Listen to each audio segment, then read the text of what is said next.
Okey, hai, Assalamualaikum warahmatullahi wabarakatuh. Alhamdulillah, Bismillahirrahmanirrahim. Untuk sesi pembelajaran kali ini, berjumpa lagi teacher dengan anak-anak murid semua. Jadi untuk tajuk Bahasa Melayu hari ini, teacher akan sambung dengan tajuk yang seterusnya iaitu ayat sama maksud. Okey, baik. Jadi dalam bahasa Melayu, apa yang dikatakan dengan ayat sama maksud ni ialah ayat yang menyampaikan maksud yang sama tetapi dengan menggunakan susunan ayat yang berbeza. Okey, maksudnya dekat sini dalam bahasa Melayu, ayat sama maksud ni terdiri daripada beberapa pilihan ayat. Tetapi ayat ni walaupun ayatnya ayat yang berbeza, mempunyai susunan ayat yang berbeza, tapi maksud yang disampaikan oleh ayat-ayat ni ialah maksud yang sama. Okey, baik. Bila kita belajar tentang ayat sama maksud, apa yang ada beberapa tips yang kita boleh guna, iaitu kita kena kenal pasti jenis ayat. Tujuan kita kenal pasti jenis ayat adalah supaya kita faham maksud ayat yang nak disampaikan. Maksud yang terkandung dalam ayat. Sama ada ayat tu berbentuk ayat tanya, ayat penyata ataupun ayat perintah. Dan yang paling penting kita kena faham maksud yang disampaikan.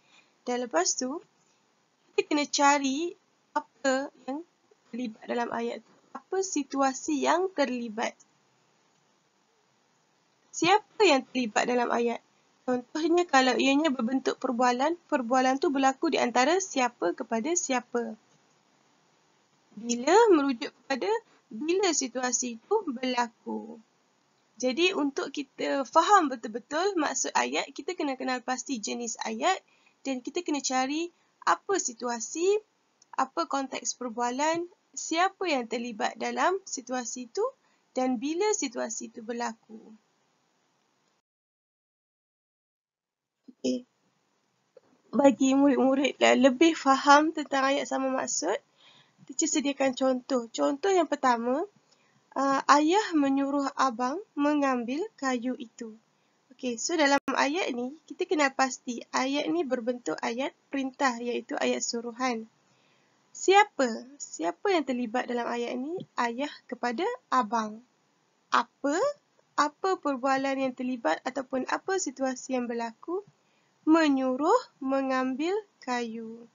Jadi jelas kalau kita tengok dekat sini, jenis ayat ialah ayat perintah. Siapa yang terlibat? Ayah kepada abang. Apa situasi yang berlaku? Menyuruh mengambil kayu. Jadi jawapannya, ayat sama maksud untuk ayat yang tadi ialah tolong ambil kayu itu, kata ayah kepada abang.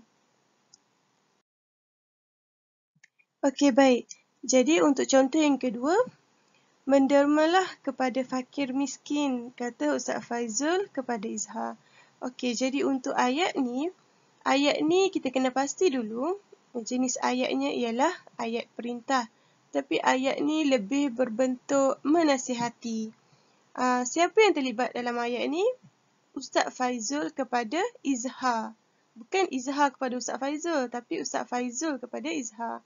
Apa iaitu apa situasi yang terlibat iaitu menyuruh atau menasihati menderma kepada fakir miskin. Okey, baik. Jadi untuk pilihan jawapan A, kita perlu cari ayat yang menyampaikan maksud yang sama dengan ayat ni. A, Ustaz Faizul menasihati Izhar supaya memberikan derma kepada fakir miskin. B, Ustaz Faizul memujuk Izhar supaya mendermakan hartanya kepada golongan miskin. C, Ustaz Faizul memerintahkan Izhar supaya menyerahkan wangnya kepada fakir miskin.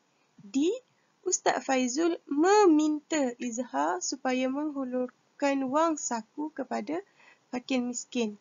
Jadi untuk keempat-empat pilihan jawapan ni, pilihan jawapan A ialah pilihan jawapan yang paling tepat. Sebab dalam konteks ayat ni, Ustaz Faizul bukanlah memujuk Izhar.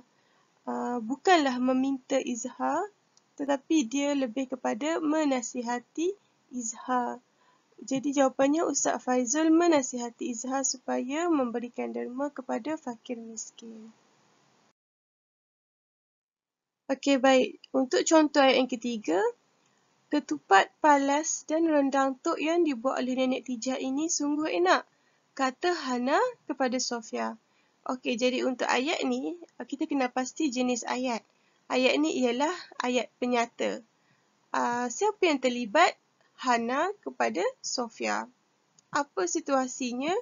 Hana menyatakan bahawa ketupat palas dan rendang tok yang dibuat oleh Nenek Tijah sungguh enak. Jadi, untuk kita cari ayat yang menyampaikan maksud yang sama dengan ayat ni, kita tengok pilihan jawapan.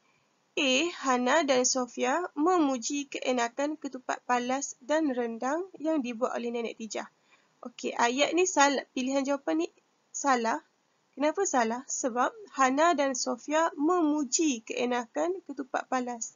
Sedangkan dalam ayat asal dia, Hana memuji ketupat palas dengan rendang tok kepada Sofia. Bukan Hana dan Sofia yang puji. Hana seorang je yang puji. Okey, B. Hana dan Sofia diberitahu tentang kepandaian Nenek Tijah membuat ketupat palas dan rendang tok yang enak. Ayat ni pun salah. Pilihan jawapan B ni salah. Kenapa salah? Kerana yang terlibatnya ialah Hana kepada Sofia, bukan Hana dan Sofia. C. Nenek Tijah memberitahu Hana dan Sofia tentang keenakan ketupat palas dan rendang tok yang dimasaknya. Pilihan jawapan C ni jelas sekali salah sebab dalam ayat sebenar Nenek Tijah tak memberitahu Hana dan Sofia, tapi Hana yang memberitahu Sofia. D. Hana telah memberitahu Sofia tentang keenakan ketupat palas dan rendang tok yang dibuat oleh Nenek Tijah. Okey, jadi pilihan jawapan yang paling tepat untuk soalan ni ialah D. Contoh yang seterusnya. Encik Faizul mengucapkan tahniah dan selamat maju jaya kepada Muzammil yang telah dinaikkan pangkat. Okey, kalau ayat yang berbentuk penyata macam ni, maksudnya ayat asal dia tu bukan dalam bentuk perbualan. Murid-murid lagi senang untuk kenal pasti ayat ni merupakan ayat apa dan perbualan tu disampaikan, perbualan tu terlibat di antara siapa kepada siapa. Sebab dia jelas, contohnya macam ayat ni, Encik Faizul mengucapkan tahniah dan selamat maju jaya kepada Muzammil. Okey, jadi ayat ni kalau murid boleh tengok, jelaslah kita dapat tengok yang bercakap ialah Encik Faizul kepada Muzammil. Okey, jadi untuk cari ayat sama maksud dengan ayat asalnya, kita tengok pilihan jawapan A. Kata Encik Muzammil, tahniah Faizul kerana telah dinaikkan pangkat. Okey, ayat ni memang dah jelas-jelas salah sebab yang berkata itu ialah Encik Faizul, bukan Encik Muzammil. Okey, B. Kata Encik Faizul, tahniah Muzammil kerana telah dinaikkan pangkat dan selamat maju jaya. C. Kata Encik Faizul, ucapkan tahniah dan selamat maju jaya kepada Muzammil yang telah dinaikkan pangkat. Seolah-olah Encik Faizul berkata kepada orang lain untuk ucapkan tahniah kepada Muzammil. Jadi C ialah salah. D. Kata Encik Faizul, Muzammil telah dinaikkan pangkat. Ucapkan tahniah kepada beliau. Okey, kalau ayat ni pun sama. Ayat ni menunjukkan perbualan antara Encik Faizul dengan orang lain. Jadi untuk jawapan yang paling tepat ialah B. Kata Encik Faizul, tahniah Muzammil kerana telah dinaikkan pangkat dan selamat maju jaya.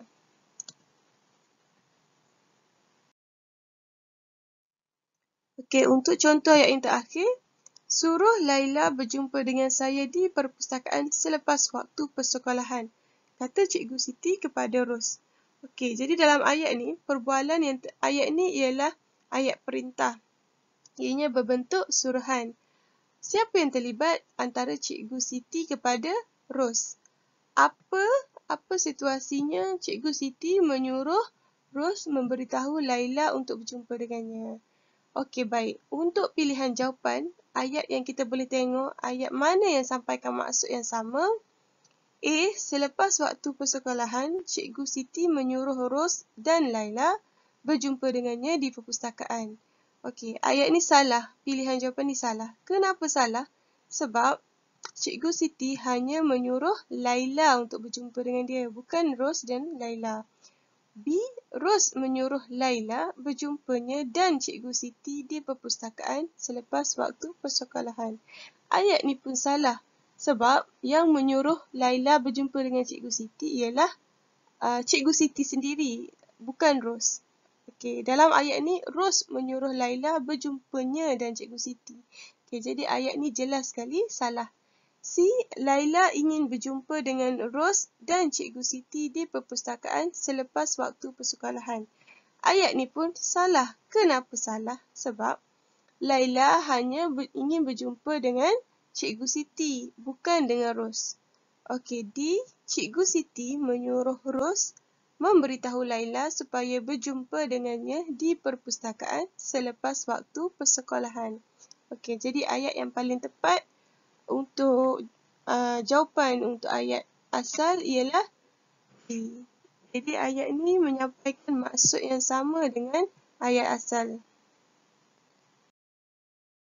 Jadi sekian untuk tajuk ayat sama maksud. Jadi teacher harap semua murid-murid faham dan siapkan buat tugasan yang teacher sediakan.